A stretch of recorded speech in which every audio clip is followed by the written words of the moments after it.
Sa iba pang balita, may mga nasamsam na matataas na kalibre naman ang baril sa loob ng Maximum Security Compound ng New Bilibid Prison o NBP.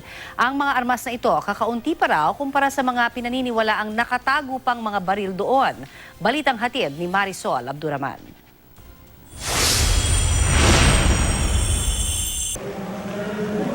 Sa tennis court na ito sa loob ng Maximum Security Compound ng New Bilibid Prisons, nahukay ng Special Action Force o SAF ang 9mm Ingram na ito.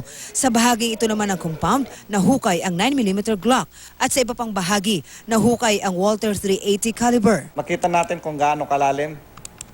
Lampas na sa boots, wala pa rin. Ayun, makita natin lumabas yung yung lagayan ng pintura. Tatlo namang kalibre 45 ang nadiskubre mula sa isang maliit na kwarto na nakita sa loob ng pader na isiniksik sa loob ng hollow blocks.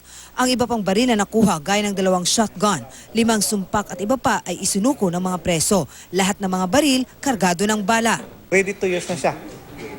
Na kung sakaling kakailanganin nila, kukunin nila, ready na. Ito threat sa amin ito eh. Itong mga firearms, ito ang pwedeng pumatay sa amin. Sabi ng Bureau of Correction at Special Action Force, matagal lang nasa loob ang mga baril at inililipat-lipat lang ng lugar na pagtataguan. Ang mga na-recover daw na baril ay kakaunti pa lamang kung ikukumpara sa mga nakatago pa raw na baril dito sa loob ng Maximum Security Compound dahil ang mga yon ay nakuha sa 2 mula sa 13 pangkat na meron ang bilibid. Meron kasi sila lahat eh. Ito nga yung iniiwasan natin.